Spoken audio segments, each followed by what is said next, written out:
At TVC News, wherever the big news story is happening, we're geared up to break it.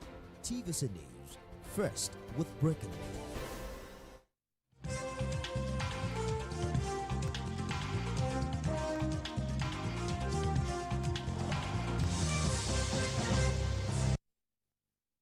Hello and thank you for joining the midweek edition of Journalist Hangout. I am Esther Mokwariola. Today on the program, public servants, military and police get 35% consolidated pay rise on May Day Eve.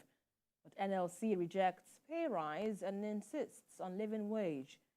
House of Representatives invites minister over lingering petrol scarcity as major marketers move to end the pain by flooding the market with 300 million litres.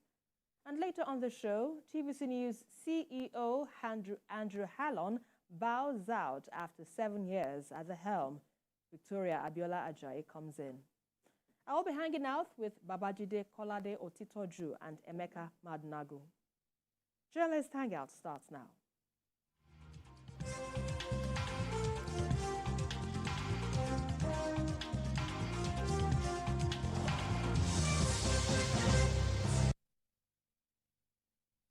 Well, it's a tough time for workers in Nigeria due to the harsh economic situation in the country.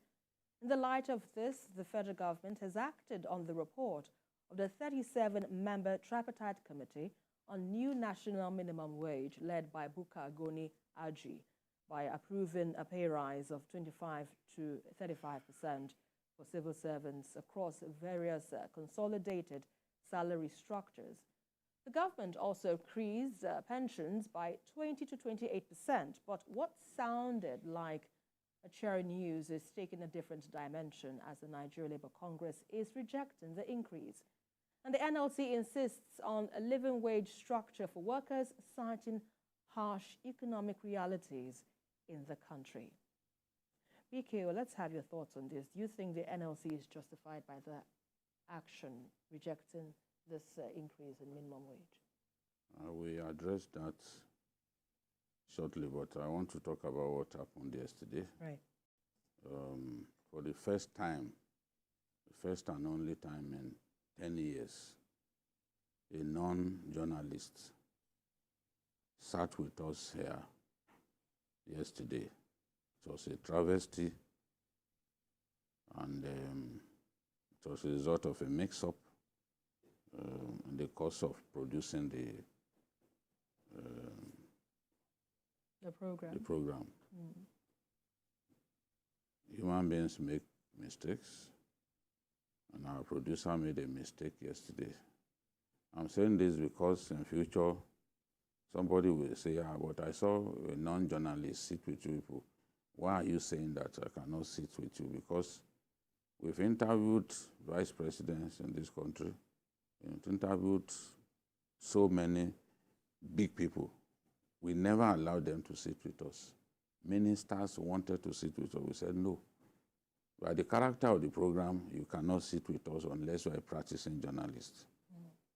But a mistake happened yesterday, and somebody sat with us. Before people start saying, Jide and Co. gave advantage to someone, because I know our people.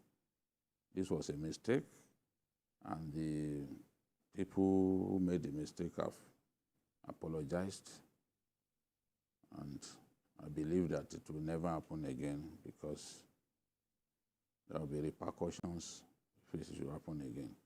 So right. we apologize for allowing a non-journalist to sit with us, and I promise that it will never happen again. Yes, it's so. Yeah. So talking about I do not understand the talk about rejecting something that workers had fought for through the years. I think that some of our labor leaders are becoming ridiculous in the way they respond to government's moves. No one is saying this is the minimum wage. Right. it is the height of ignorance for anyone to think that, oh, they've given them this in lieu of minimum wage. No one, anybody who is familiar with developments within the labor firmament will not say that this is in lieu of minimum wage. So there is no basis for rejection. They had always demanded for it. People in the tertiary education sector, they got their own. People in the health sector, they got their own consolidated salary structure. And what it does is it enables you to earn a little more. In fact, I remember that here in Lagos, doctors went on strike just for this thing. They were demanding for commerce, consolidated medical salary. They went on strike in this state. We remember. So now what government has done is to say, okay, across the board, we are implementing this for all categories of workers, whether you work for the executive or you work in the judiciary or you work in the parliamentary sector.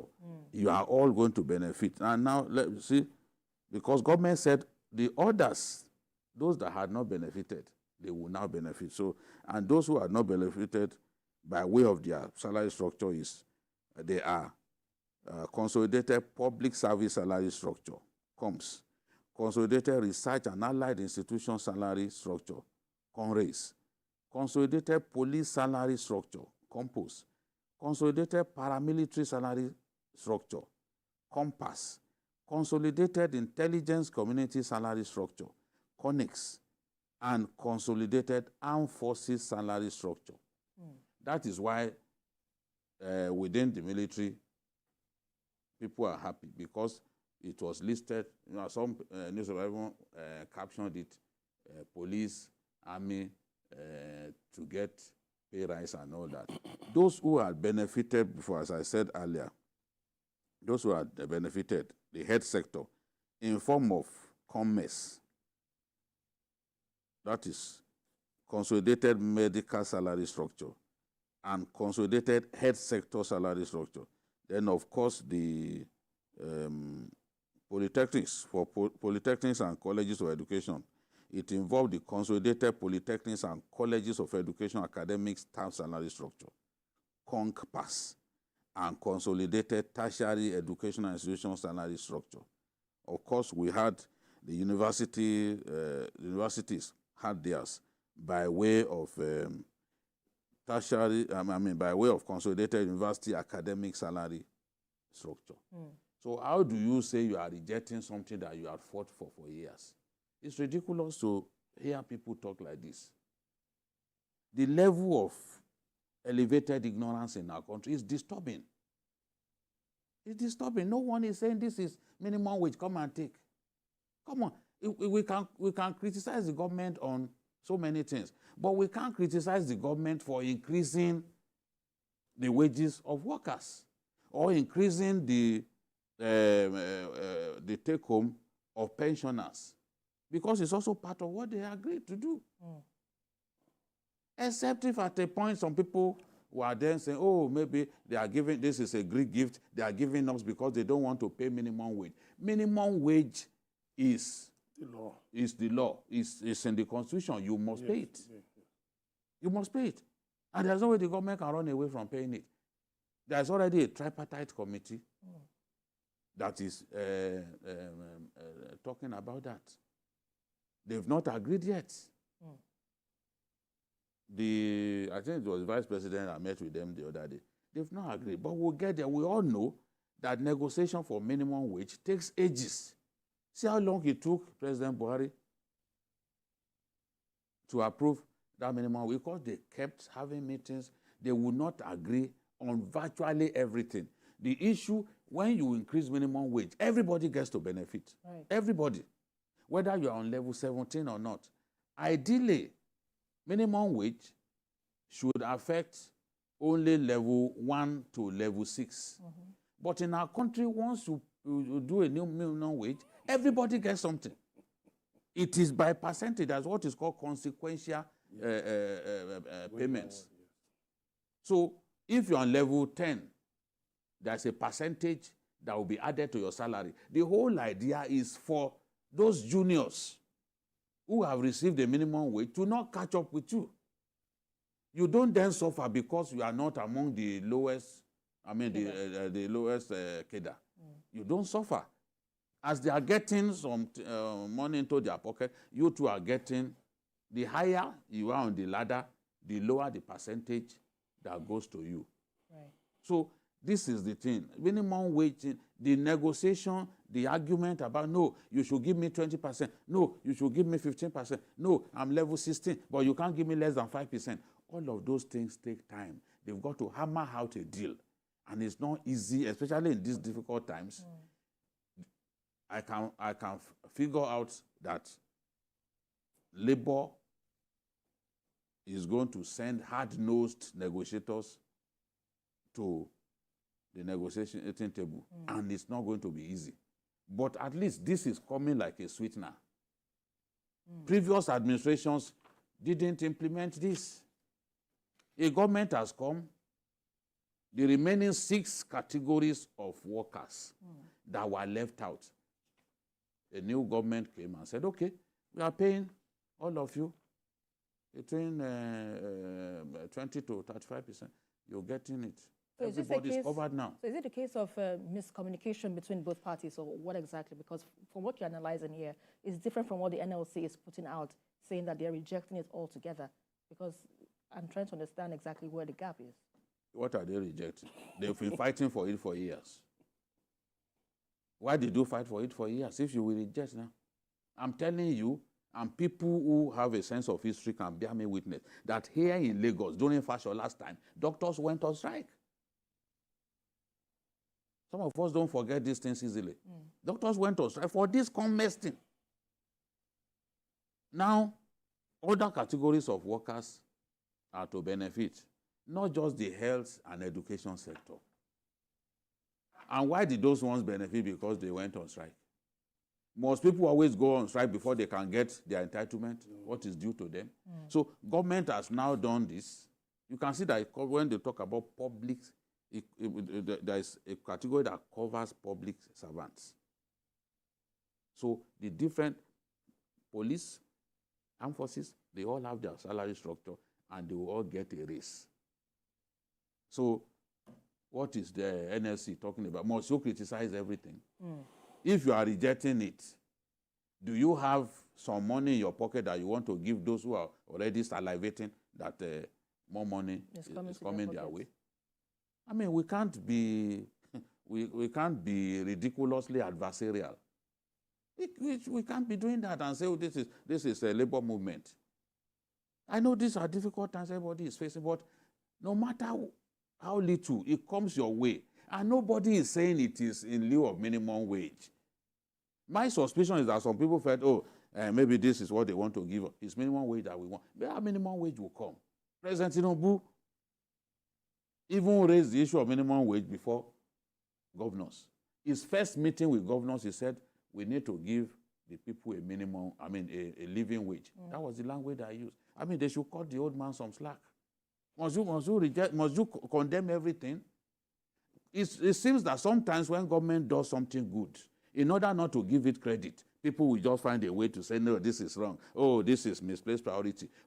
Let us see your own proper priority. If you say something is misplaced priority, let us see your own proper priority. Emeka, what's your thoughts on this? Yeah, I think there was a miscommunication somewhere. Right. Because for Labour not to have got wind of this announcement by government is strange. Because even government officials, according to some news reports, were saying that they tried to get across to Labour to communicate government action to them, but they could not be reached, which is strange. So government still went ahead to announce it. Now, there's a claim that Labour wanted to ignite some protests today, because there was the expectation that the minimum wage will be announced today. You know, can they announce when yes, they've not but agreed on anything? no, yeah, I said It's ridiculous I said to even think that expectation. they So, will announce today. but you know, at this stage, at least to show good faith, government said, okay, let's start with our own workers. Expectedly that, you know, it would cascade down the states. That states would also start doing some adjustment, even if it's not minimum wage. But you know, of course, the minimum wage, current minimum wage expired last month, April. You know, April 18. You know, when President Buhari signed it, April 18, 2019. So it has expired. But of course, it will take some time to negotiate. Even the president then didn't even follow the timeline. No, I know. No, I'm just, of course, giving information. So definitely, it is not something, you know, cast in stone. Negotiations are still on. So I think it was a miscommunication, you know, because if you look at it, minimum wage comes into effect after the president has signed, you know, an enabling act. Right. So it can't be an announcement. I was surprised when it was the NLC president, you know, making this blunder. You know, of course, you know there's a process through which the minimum wage passes. If you are hyperactive about condemning the government, you will make this kind of mistakes. Yeah, but before you have even properly, no need. Before you are properly even dissected and get a good grasp of an issue, your default mode is simply to condemn. You will make this mistake. You have not seen that this is beneficial to the general. Because even the press statement from the government said it was for civil servants. Minimum wage doesn't benefit only civil servants. So I don't know where how this happened. It's unfortunate. There is an overriding desire on the part of Ajero, especially, to not see anything good in what the government is doing. And it's not healthy. And it's not healthy. Let me tell you, this is before now, I said on this program that, look, when you look at past labor leaders, in terms of his choice of words and all that, is the least mature amongst them all. But we can see now he's toned down the way he was talking initially. Because the way he was talking initially is like somebody ready for a punch fest. But now he has toned it down, and I credited him with toning down his rhetorics. You can't be talking, you can't be using fighting words all the time. No, you are a leader. And this kind of thing, you can't simply dismiss and say you reject. Right. Who mandated you to reject? Right. When did you sit? I know the structure of labor, for example. Labor can't call off a strike, for example, unless they won't do town hall, they'll do work to be sure that everybody is carried along. At what point did the people, the beneficiaries, said, no, we don't want? Go and tell government that we don't want it. He has to tone down some of this rhetoric, because I don't see the benefit in saying that you don't want 35% increase in salary. Are you capable of paying those people? If government were to say, okay, because Ajero said we are rejecting, therefore we are not paying this thing again. Are you workers who cannot even find money to transport themselves to their places of work? People who can't fill their tanks anymore. There are people, as high as level 14 in Abuja, they park their cars and take public transport. Are you capable of reimbursing such people? Are you capable of giving them allowances to say, okay, I'm the president of NLC. Because we have rejected this thing, now I'm giving you people money. Oh, NLC. No, but there's also the aspect that some civil servants have been benefiting from this since last year. Right. Since last year. So that's what I'm saying. The people who are not benefiting strange. Are the people who have now been added. Them. Yeah, that's what I'm saying. So some people, I know people who have started benefiting from this since last year. I know people who have been benefiting from this on different areas. You know, yes. So these ones are just added. And this Labour and government have been, you know, working side by side on all of these things. So let me just say, well, it was a miscommunication, and an avoidable blunder. Not speaking for Labour, I don't belong to the, I'm not a part of the Labour is leadership. just 5%. Labour is 5%. I know, Labour wants the best for the country. I agree. Yes. And the Minister of State for Labour, Kiro Onyejocha, she should also be commended for coming out to say today that, yes, this is the situation that government is working on the minimum wage. And good news for workers, that is going to begin from May 1. Right. So whenever Which it one is, is that is a minimum wage, that implementation is Okay, from May 1. Yes, that's what the Minister of State said. So it's good news for workers that whenever as the minimum wage commended them for that. Well, I hope he does too. He's my friend. I hope he's watching Let this him and he stop does some of this. Right, let's quickly move on to our next issue of discussion, where as the current petrol scarcity bites harder, efforts are being intensified to mitigate the pain on citizens. The House of Representatives has stepped in, and at the resumed plenary, the lower legislative chamber summoned the Minister of State for Petroleum and relevant stakeholders to explain the current situation and ways to salvage it. Major marketers have also begun moves to end the pain by flooding the market with 300 million litres of petrol. Bikil, we're discussing this matter. Thing needs to give, if I would use that language, but how optimistic are you now that this situation would ease in no time and it will not rear its ugly head again, even if after the House of Reps summons the Petroleum Minister of State? I can't give a guarantee that this kind of thing will not happen again. I can't give that guarantee. We were in this country when they brought in contaminated fuel that was damaging people's car engines in this country. And that alone pushed the country into petrol scarcity. Because they had to withdraw the terrible fuel. How do you go abroad to go and bring bad fuel into your country? So we have no standards anymore. What is the job of the regulator? I don't know if heads rolled at that time because I demanded that heads should roll, because somebody should have looked at the petrol that was imported, checked the sulfur level and other things that they normally look at to pass it fit for consumption here. Because somebody didn't do his job, or because some people took money, put in their pockets and just looked away, we suffered. There was fuel scarcity, excruciating fuel scarcity during that time. Again now, look at what we are facing.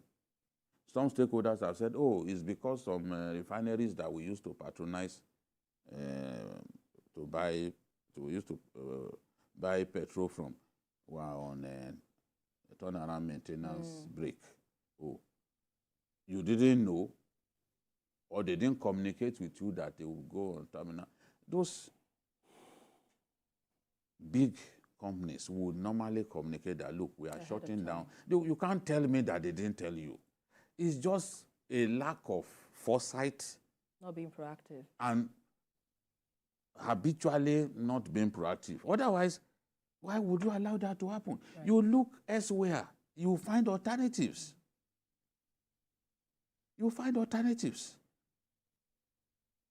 So now, 300 million liters, you and I know that once you suffer this level of scarcity, before things can normalize, it will take a long time.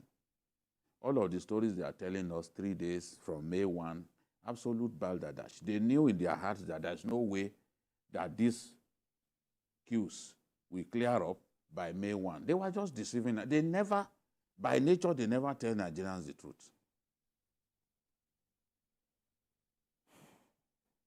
Today again, no fuel. I call people, Kano, Abuja, everywhere. I said, they told us that by May 1, this thing. They said, no, there's no fuel anywhere. A friend of mine, so they bought contaminated fuel. His Ford car has packed up now. Because this is the season when the scientists amongst us mix all kinds of petroleum products together as PMS, and you will still pay a premium for it. You still pay a premium for it, too, despite that they mixed it with diesel or this. I don't know.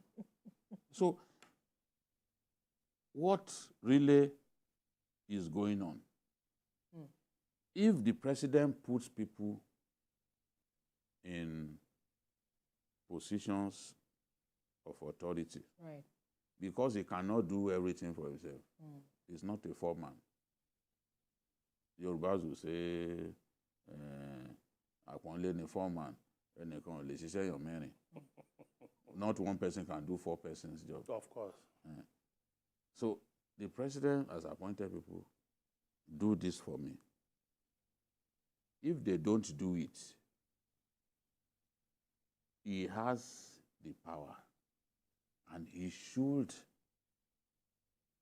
take action against people who fail to do the work that he has given them, because they get paid, for God's sake. right. And in our country, we have people who can function in a variety of roles. So if you can't do it, someone else can do it. But if you continue to show incompetence, then they should show you the door. It's as simple as that. The pain, do you know the pain that NNPCL, or whatever name they call themselves now, do you know the level of pain they've inflicted on Nigerians? Some are buying petrol for up to 2,000 naira a liter just to survive. People who are riding keke napep, tricycles. Right. They live for the day. So if they don't earn anything in a given day, they will starve. Their wives will starve. Their children will starve. Their dependents will starve. They will have to also make returns. If it is, yes. If it is, a lot of them, yes, it doesn't belong to a lot of them. A lot of them. Yeah. So, to make and that also brings it to the question, Emeka. I know, yes, we definitely depend on petrol for almost everything for our daily living. But then some would say perhaps it's another time for us to look inwards and diversify. That is, move away from petrol. It might take a while. That is, looking at other sources of energy. I mean, like CNG, electricity, and even other renewable sources of energy. So it might take a while, but do you think this would require a little bit of soul searching, apart from the government doing the needful of taking those out who do not perform creditably well? What are your thoughts? You see, the government is crying that it doesn't have money to carry out, to fund projects. Nigerians themselves are crying out that their pockets are empty. So even if you're talking of other options, who is going to fund it? The CNG government is, looking at, is implementing it in stage because it's expensive to convert an ordinary vehicle, a medium vehicle to CNG. It's not cheap. It's not. It costs between 300,000 and 900,000. By now, it would have risen to over 1 million naira to convert it. So who is going to shell out that money? Who is going to go to the bank to go and borrow that kind of money? Right. When people are concerned right now with at least keeping body and soul moving, so it's difficult. Electric vehicles is still something into the future, even though we've seen some bright sparks here and there. But the point is that it takes a lot of money to meet a population of 200 million people. It takes a lot of money for you to make such a policy to work, even for at least 10 million people. It takes a lot of money, a lot of investments. And I don't know which big investors can fund that in Nigeria today. And be assured of return on investments within maybe 5 or 10 years. If they can be that patient. So we are still dependent on petrol, on PMS, which is a leveler for everybody. Almost everybody uses PMS. So we need to be more serious and more dedicated in dealing with this issue, because NNPC is the sole importer of PMS. So telling us story about mother vessel offloading to lower children vessels or something, children vessels, come on, I'm not interested in whether the PMS is coming from up to down or coming from the ground up. What we are interested in is that even government says that removed subsidy. Right. The price of PMS has gone up astronomically, over 300%. But Nigerians say, okay, let's find a way, let's struggle. If we can't drive our cars every time, but at least if it's commercial vehicles. So in a nutshell, you have 5 let's be able to have a means of transportation. But you are still unable to just provide that PMS. Then something needs to be done. If an NPC cannot meet up with it, then the government needs to look again at whether it is really viable. It is in its best interest for NNPC to remain the sole importer of PMS. Right, and that's where we have to anchor this discussion. We need to go on a very quick break. You're still on to Journalist Hangout. We have more discussions coming your way in just a moment. Stay with us.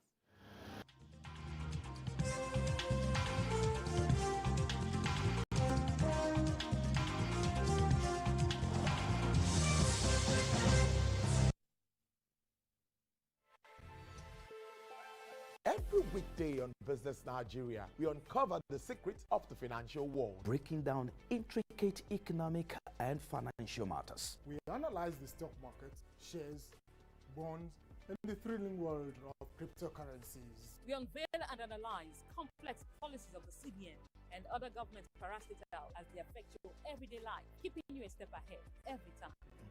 Okay, this is good. Facts matter. Our team dives deep to separate fact from popular opinion. We simplify complex government policies as it impacts your everyday life, helping you navigate the ever-changing financial landscape. Watch Business Nigeria every weekday at 2 p.m. only on TVC News. First with breaking news.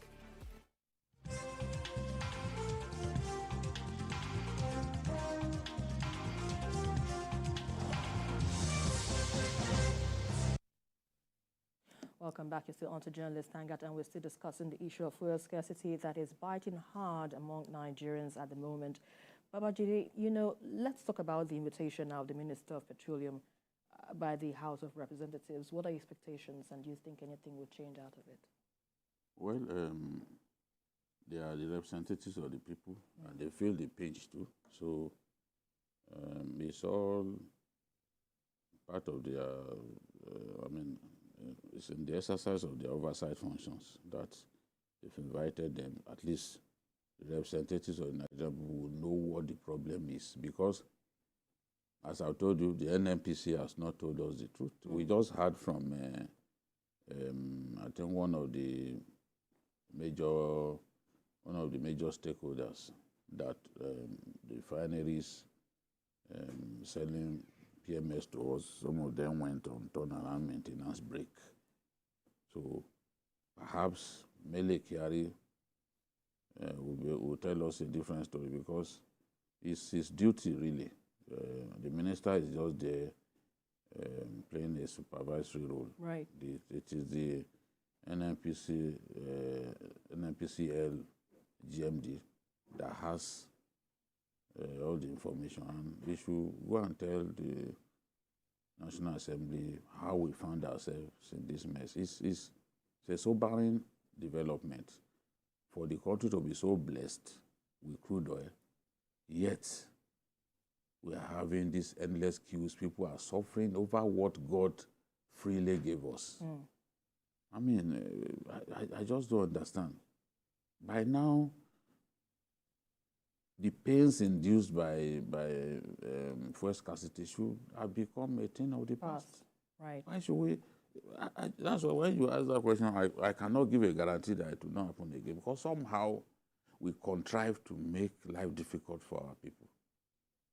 And they've got to tell us why they were so planless to the point that they didn't prepare for a day like this. And why shouldn't we have strategic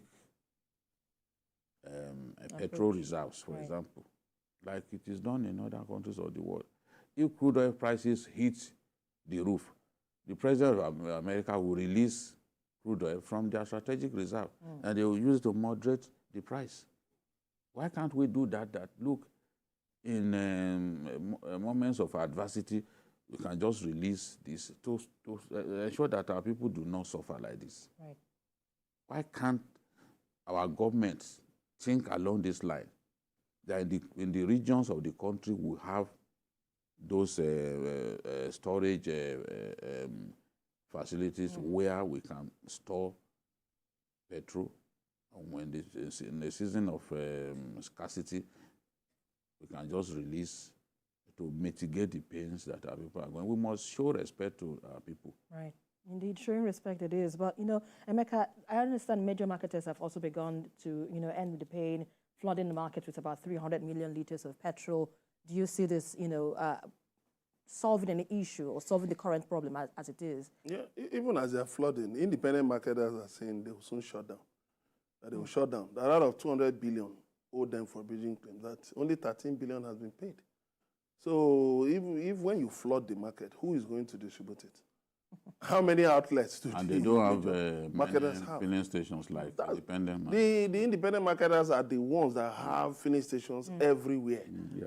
So if those ones are threatening to go, it will even, in fact, worsen the situation. It will worsen the situation. And that may even be responsible. Some of them may have just decided to sit back and fold their hands. They even complain that they are unable to load. Yes. That they have tickets, but they've not been permitted to load. That's to tell you that there are supply issues. So those in charge of this issue should just come out and deal with the issue. Because the Minister of State for Petroleum, Heneke Lokpobiri, says he has ordered that the bridging claims be settled. But those people say they've got 13 billion so far. So when the people should lift, cannot even lift. For those of them who say, okay, fine, no problem, we'll talk with our bankers to still extend our credit facilities, for just maybe a few more days or something. But they also have problems with lifting. So at both ends, it's so difficult. I think in between, government needs to free the chain so that settle these people, more of this money, and then deal with the issue of supply at the source. Right. You see so many tankers coming in, heading into Lagos. But if they delay in load, today is a public holiday now. To affect the you have Thursday, you have Friday. Then we are going to get into the weekend. So tell me, is it between Thursday and Friday they will resolve it? Now we are getting into another week. So if care is not taken, we may be looking at Tuesday, Wednesday next week. No, there are some have even predicted 3 weeks. So you see, I'm trying it's a long ride, more or less. Well, let's hope that this gets resolved quickly as possible for the sake of Nigerians. So let's quickly move on to our next issue of discussion, where northern parts of Nigeria is facing several challenges, particularly kidnapping and out-of-school children syndrome. At a recent meeting, northern governors talked tough on ways to tackle the problems. The governors described the situation as unacceptable and sad realities that must be tackled head-on. BKO, insecurity still remains a challenge in the northern Nigeria. And with this discussion about the northern governors talking tough on this, do you see, or what are your thoughts first off on this, and how do you think this can be handled? The problem of banditry, especially in the northwest, is getting worse. It's really getting worse, especially in Zamfara State. That is, despite the setting up of what you can call their own version of Amotekun.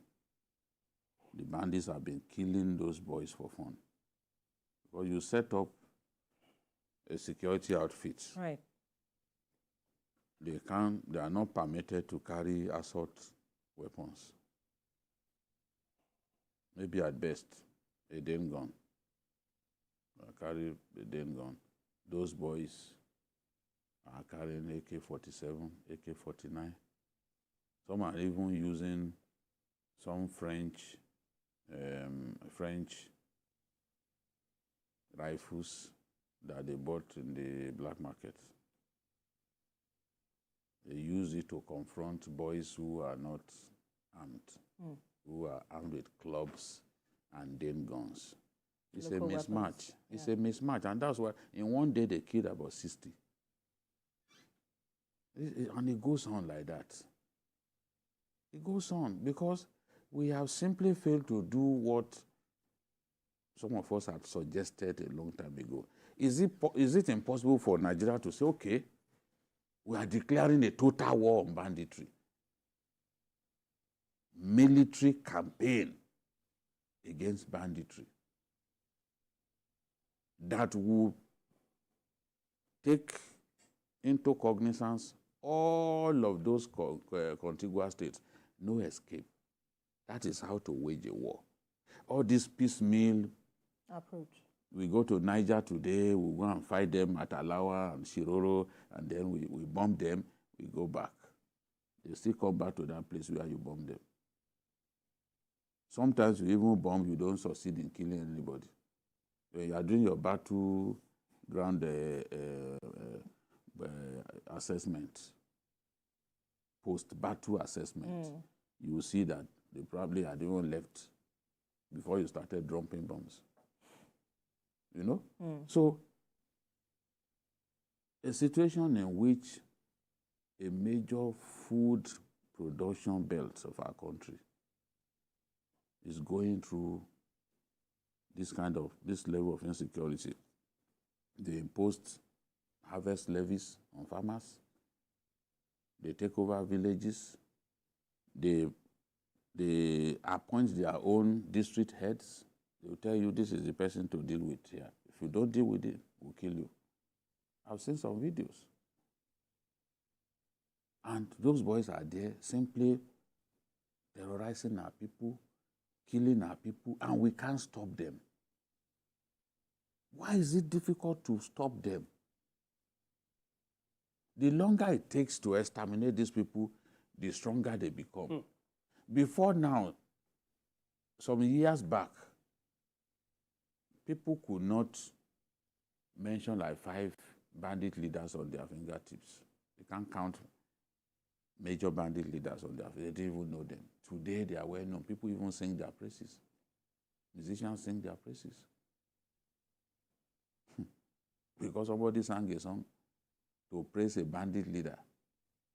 And he was even comparing him to an elephant that rules the savannah. I said, what? This word. So those governors need to do a lot more than simply having these meetings. They even went to the US and had a meeting. They went to attended a symposium. Like, this is not where you discuss your problems. The solution to banditry has to be home-sourced. Right. And when I say home-sourced, the solution is in the north, where banditry is rearing its ugly head. The solution is right there in the north. At least this professor, what's his name again, said the other day that, look, it's not Tinubu that will solve his problem. Northern leaders have to come together. When I hear Northern Elders Forum, their spokesperson raising hell, abusing people, saying all kinds of things. Look, I just shake my head. I'm from the north too. He is not more northern than me. Even if he thinks he is, I will not agree. I will not agree. I speak the language that he speaks. I was born and raised there. And I am from the north. But I know that the solution to this problem will be found and must be found right there in the north. You have to come together and say, look, enough is enough. Traditional rulers who are collaborating with these people should be fished out and punished. We have to be far more decisive than we are. And when you are talking about out-of-school children, tell me, see how notorious these guys are for kidnapping and for abducting school children. They'll go to their school, pack them away. Do you think that children will want to go back to school? I once did an investigation about a school.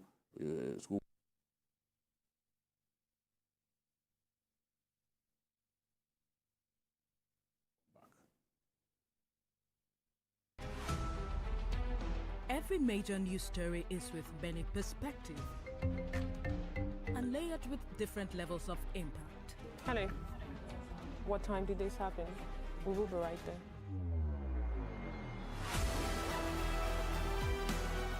At TVC News, we follow the big and major news.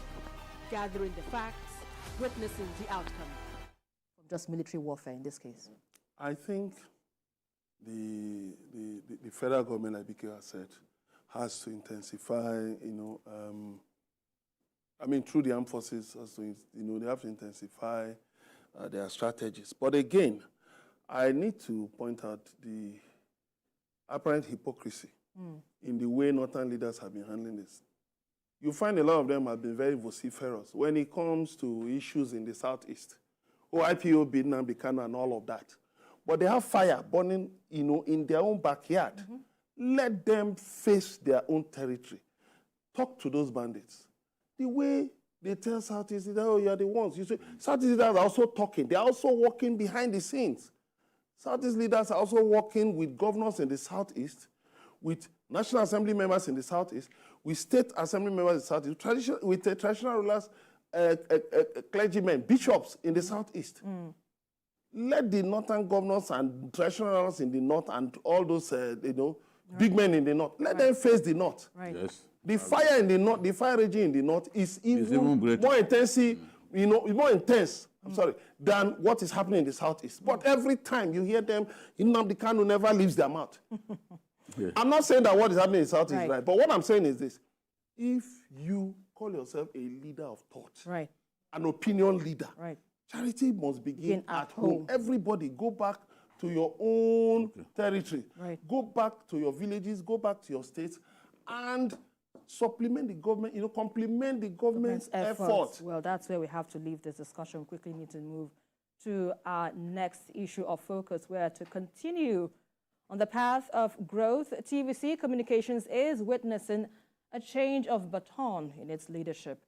And after 7 years in the saddle, Andrew Hallon took a bow and has passed the mantle to Victoria Abiola Ajayi as the new Chief Executive Officer, CEO of TVC Communications.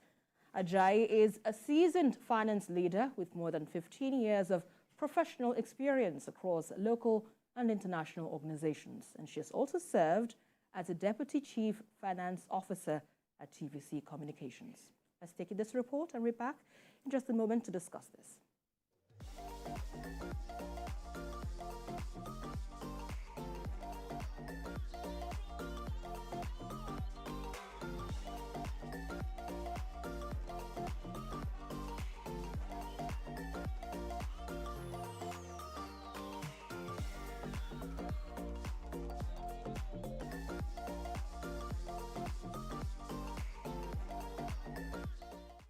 Okay, so this is my last town hall, so it's lovely to see you all. Hello to everybody online. This is a very special day for TVC people. We thank him for making this happen to our son.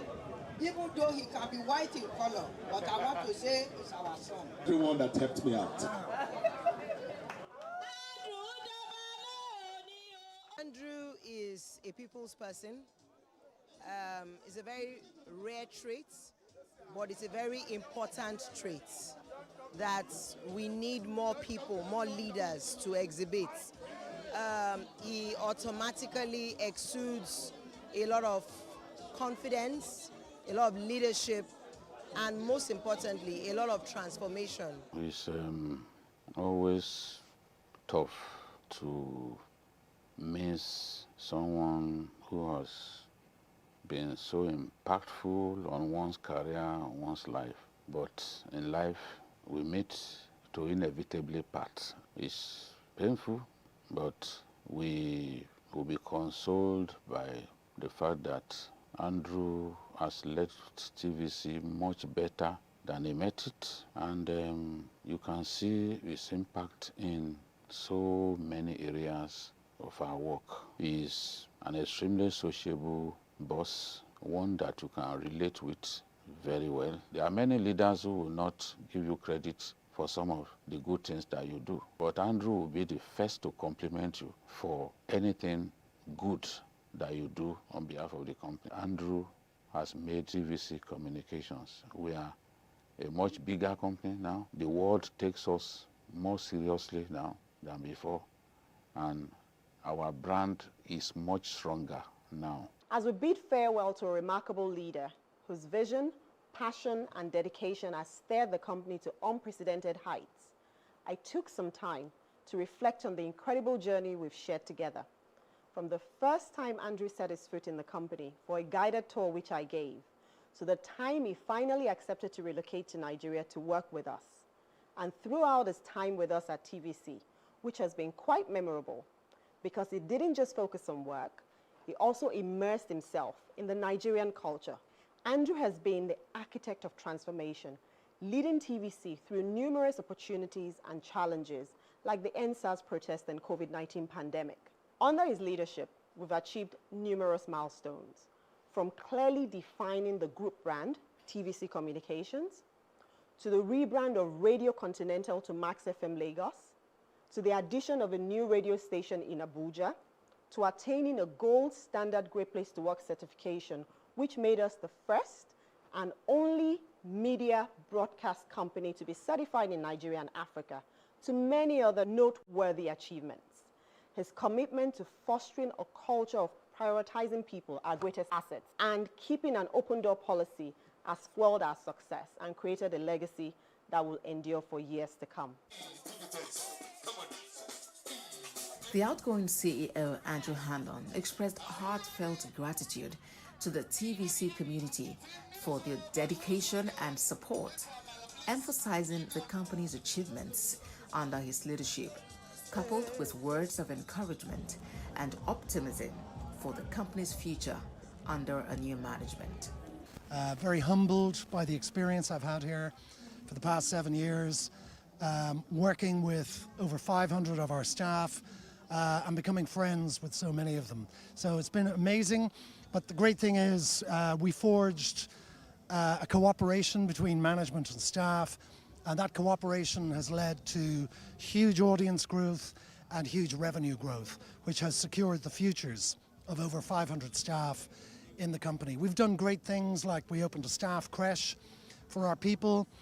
We gave over 250 plots of land to our staff to build their own homes. We give free food. We have annual pay increases. We had a big, massive 30% pay increase last year, but we give annual pay increases as well.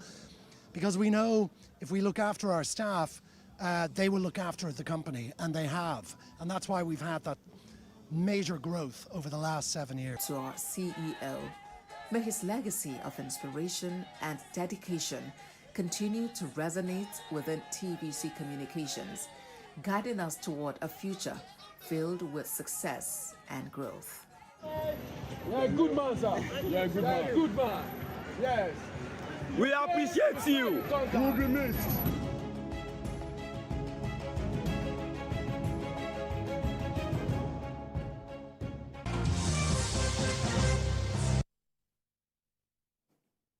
That's news. Former CEO Andrew Hanlon bowing out.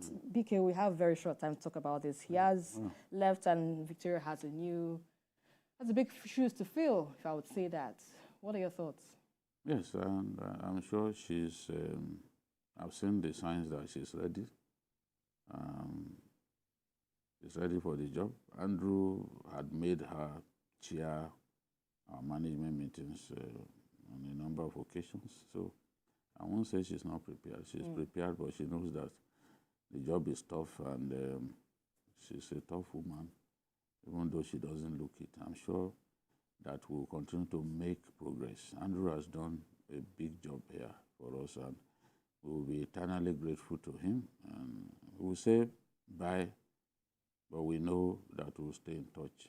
Yeah, staying in touch it is, because we know that he has made a huge mark for TVC as a brand, and according to Victoria, it's much bigger now than it was when he first. And I think that's what he also highlighted there too.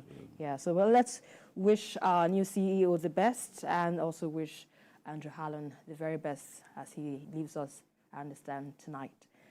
Well, that's where we have to end today's package of the show, Journalist Hangout. Don't forget to join us again tomorrow for another episode of the program.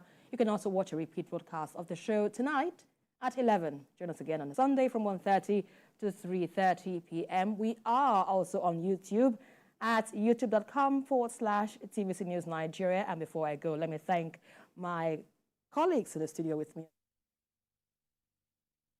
and Emeka Madnagu. Thank you so much for your insights on the program. And I am Esther Mokwariola. Bye for now, and God bless Nigeria.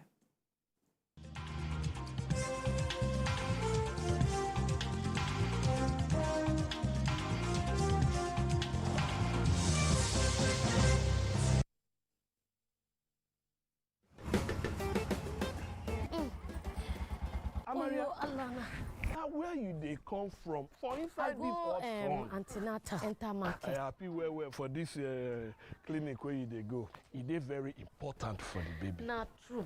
It go make me dey safe. Me and my baby where they carry for my belly. That means everybody, plus including pikin, so where they inside belly, go collect vaccine. Today, I collect vaccine for tetanus. I collect vaccine for COVID. And those vaccines, now them go take care of my baby and me myself. And now I can't know say he get vaccine for pikin them separately. And he get the one for pregnant women like me. I dey follow who no rule. Women when get belle supposed to collect them COVID and tetanus vaccine. They protect them and them pikin for belle from infection. Waka go any health center or call 7722 for more information.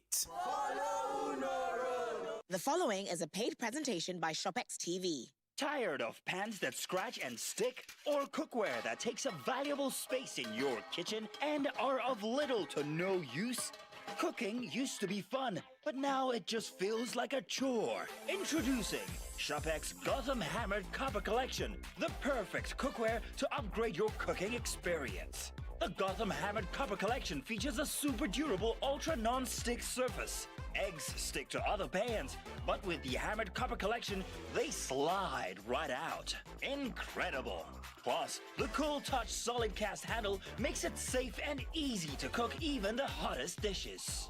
It's oven safe up to 500 degrees, so bake this beautiful chicken suey pizza and serve it straight from the pan. Or this tasty, delicious cake that will have your whole family asking for more.